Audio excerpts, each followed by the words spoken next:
সুপ্রিয় দর্শক মন্ডলী, আপনারা বিশ্বে যে যেখানে বসে আমাদের আজকের এই সমীকরণ দেখছেন, আপনাদের সবাইকে সাদর সম্ভাষণ জানাচ্ছি কানাডা থেকে। আমি ইকবাল কবির। বাংলাদেশের এখন সমস্ত রাজনৈতিক দলের এবং জনসাধারণের একটি জ্বলন্ত প্রশ্ন, সেটা হচ্ছে নির্বাচন কবে হবে। কারণ নির্বাচনের সম্ভাব্য তারিখটা পাওয়া গেলে এই অন্তর্বর্তীকালীন সরকারের মেয়াদ কতদিন হবে সে বিষয়টা আমরা বুঝতে পারবো এবং জানতে পারবো। এই কারণেই উদ্গ্রীব হয়ে দেশের রাজনৈতিক দলগুলি এবং জনসাধারণের একটি বৃহৎ অংশ তারা জানতে চাচ্ছে নির্বাচন কবে হবে। আরেকটি গ্রুপ অবশ্য বলছে সংস্কারের জন্যে যে সময়টি দরকার সেই সময়টি তারা দিতে প্রস্তুত আছে। এখন সেই সময়ের ব্যাপারে বিএনপির পক্ষ থেকে যেটি বলা হয়েছে, বিএনপি বলছেন প্রয়োজনের বেশি সময় তারা দিতে রাজি নয়। এখন প্রয়োজন কতটুকু সময়ের সে ব্যাপারে বিএনপিও কোনো ব্যাখ্যা দেননি। আরেকটি প্রশ্ন হচ্ছে, আওয়ামী লীগ কি নির্বাচনে অংশগ্রহণ করতে পারবে? এই পারবে কিনা এই বিষয়ে আমরা ইতিমধ্যেই ভিন্ন মত দেখেছি। কেউ বলছে না, পারবেন না। তার মধ্যে অন্তর্বর্তীকালীন সরকারের উপদেষ্টাদের মধ্যেও কেউ কেউ রয়েছেন। আবার দায়িত্বশীল যারা, ওনারা বলছেন আওয়ামী লীগ যদি নির্বাচনে অংশগ্রহণ না করে তাহলে নির্বাচন গ্রহণযোগ্য হবে না বা প্রশ্নবিদ্ধ হবে। এই বিভিন্ন রকম বিষয় রয়েছে। এই বিষয়ে সমীকরণের জন্য আমরা আজকে আহ, এসছি। আমরা আলোচনা করব, সমীকরণ করব এই বিষয়গুলি। আর আসলে কি হচ্ছে, কি হতে পারে, কত সময় নির্বাচনের জন্য লাগতে পারে, কতটা সময় লাগা উচিত, এবং সংস্কার আসলেই প্রয়োজন।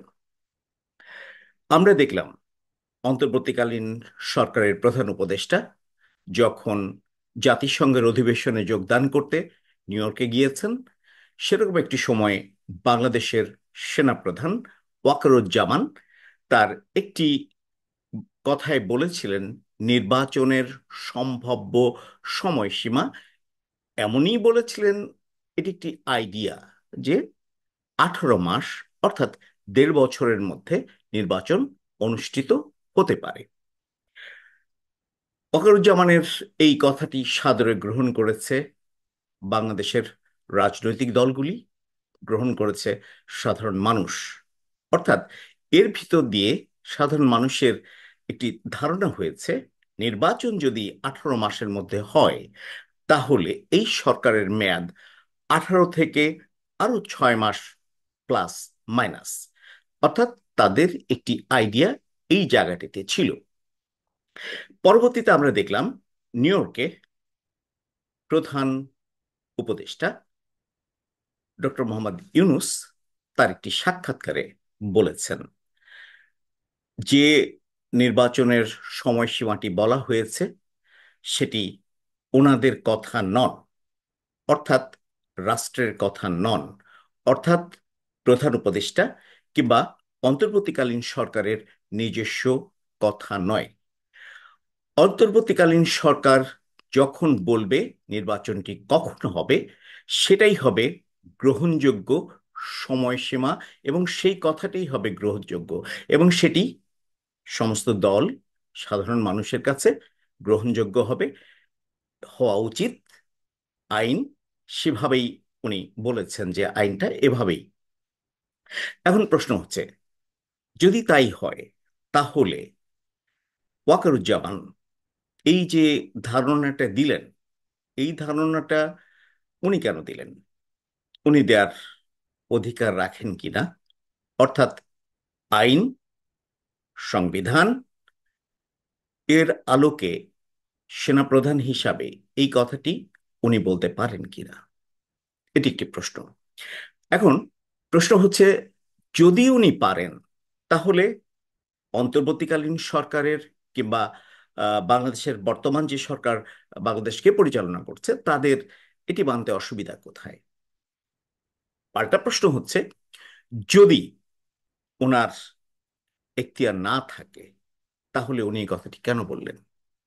হ্যাঁ, উনি ওনার ব্যক্তিগত ওপিনিয়ন দিতে পারেন, কিন্তু এরকম একটি সেন্সিটিভ ব্যাপারে, এরকম একটি সময় ওনার এই ব্যক্তিগত ওপিনিয়ন দেওয়াটা ওনার অবস্থানে থেকে কতটুকু সঠিক, কিংবা এটা কতটুকু গ্রহণযোগ্য আহ, হয়েছে ওনার এই কথাটি বলার, এটাও আমাদের বিবেচনায় রাখতে হবে।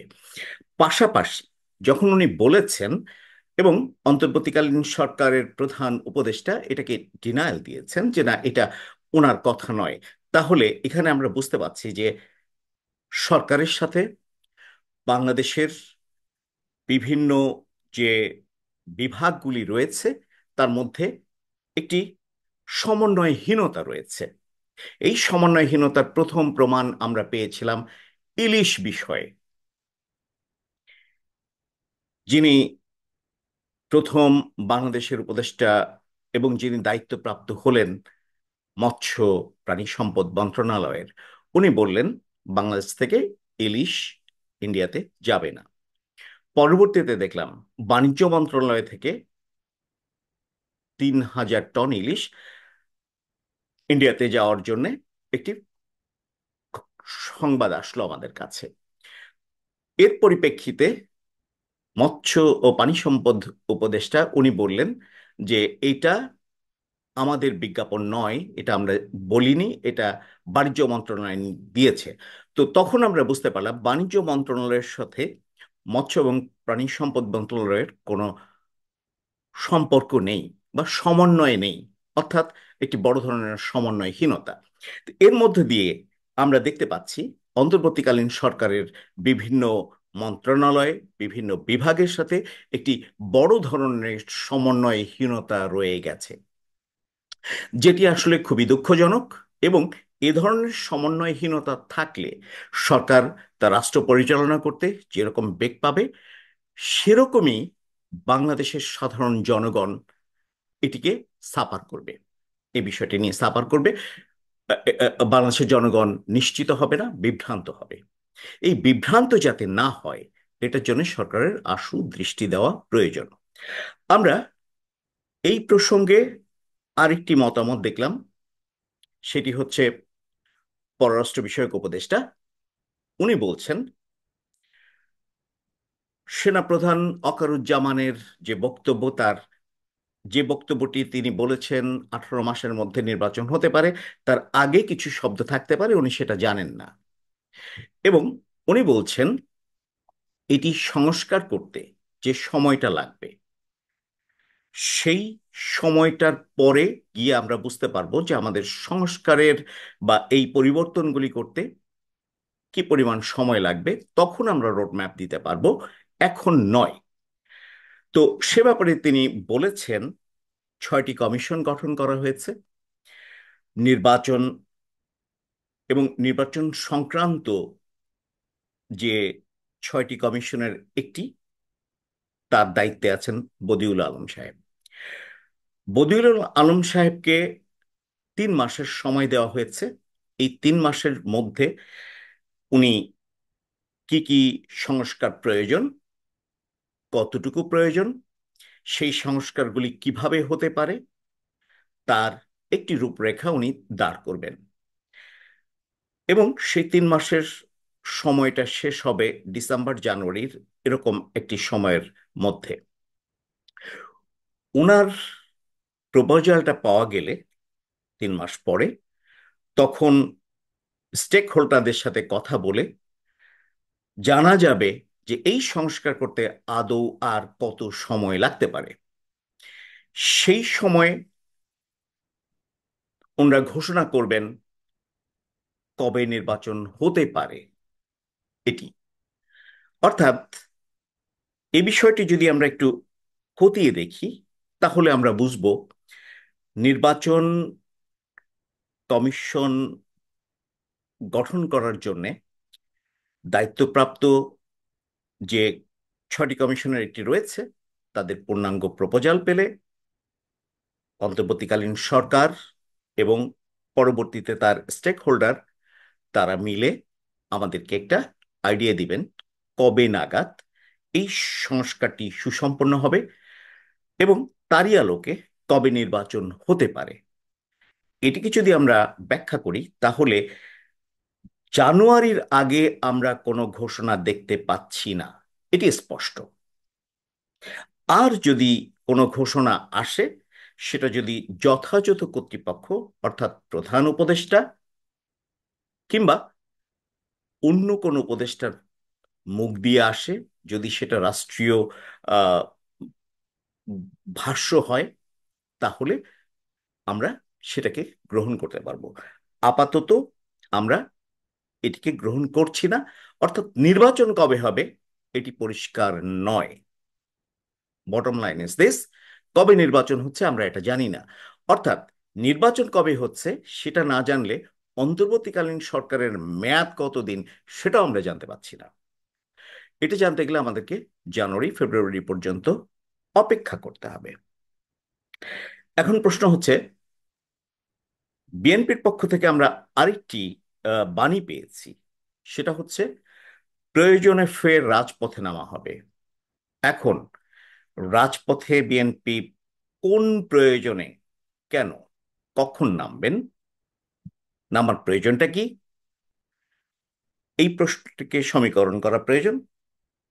পাশাপাশি আমরা আরেকটি প্রশ্ন দেখেছি, বাংলাদেশের সুচিন্তিত একটি সংখ্যার একটি দলের মানুষের, গণমানুষের কথা, সেটা হচ্ছে এই মুহূর্তে কোনটি প্রয়োজন, নির্বাচন না সংস্কার। সংস্কার অবশ্যই প্রয়োজন, নির্বাচন নয়, সবকিছুর আগে সংস্কার প্রয়োজন। কিন্তু এই সংস্কার করতে গিয়ে আজ প্রায় 2 মাস হতে চলল।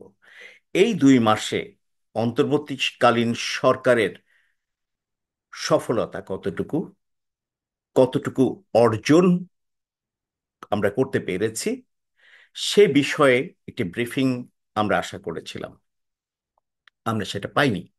আমরা জানি না অন্তর্বর্তীকালীন সরকারের সংস্কার শুধুমাত্র এই 6টি কমিশন কিনা, এবং এর বাইরে আর কোনো সংস্কার হচ্ছে কিনা, সেটা হয়ে থাকলে কি হয়েছে, চলমান থাকলে কতটুকু হয়েছে, কিংবা কবে নাগাদ আমরা এই ব্যাপারে একটি গাইডলাইন, আইডিয়া পেতে পারি, সেটির ব্যাখ্যা জনগণকে দিলে অন্তর্বর্তীকালীন সরকারের সাথে জনগণের যে দূরত্ব, সেটি না হয়ে একটি সংযোগ, একটি সুসম্পর্ক তৈরি হতো।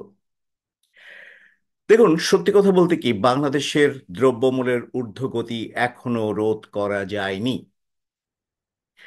বাংলাদেশের প্রকৃত অর্থে আইন শৃঙ্খলা ফিরে আসেনি, পুলিশ এখনো সক্রিয় ভূমিকা পালন করেনি। যে পুলিশগুলি আসেনি, যারা যোগদান করেনি, তাদের বিপরীতে যোগদানের নতুন পুলিশ নিয়োগ করা হচ্ছে এবং তাদের বিরুদ্ধে অ্যাকশন নিচ্ছে, এটা আমরা দেখছি। কিন্তু প্রকৃত অর্থে বাংলাদেশের স্থিতিশীল যে জিনিসটি আমরা আশা করেছিলাম, প্রতিটি নাগরিক চিন্তা চেতনায়, কাজে, শান্তিতে, নিশ্চিন্তে জীবনযাপন করতে পারবে, নির্ভাবনায় থাকতে পারবে, সেটি কিন্তু এখনো আমরা দেখছি না, আমরা পাচ্ছি না। কেন দেখছি না, কেন পাচ্ছি না সেই প্রসঙ্গে যাচ্ছি না, কিন্তু একটি অস্থিতিশীলতা প্রতিটি নাগরিকের মধ্যে বিরাজ করছে। কেন? সম্ভবত এই অপরিষ্কার একটি অবস্থার কারণে, পরিচ্ছন্নভাবে জনগণ জানতে পারছে না কি হচ্ছে, কতটুকু হচ্ছে, কবে নাগাদ হবে অগ্রগতি, না পারা গেলে কেন পারছি না। অর্থাৎ জনগণের সাথে অন্তর্বর্তীকালীন সরকারের একটি সংযোগ প্রয়োজন। আমরা আশা করব অন্তর্বর্তীকালীন সরকার এই সংযোগটি স্থাপন করবেন। আইনগত যে জটিলতা রয়েছে আমরা দেখেছি, এই জটিলতাগুলি কমিয়ে আনবেন এবং বাংলাদেশের মানুষকে আপনারা নিশ্চিত করবেন। সুপ্রিয় বন্ধুরা, আমাদের সঙ্গে এতক্ষণ থাকার জন্য অনেক ধন্যবাদ। আপনারা ভালো থাকবেন, শান্তিতে থাকবেন, সুরক্ষিত থাকবেন, এমনটি কামনা করছি।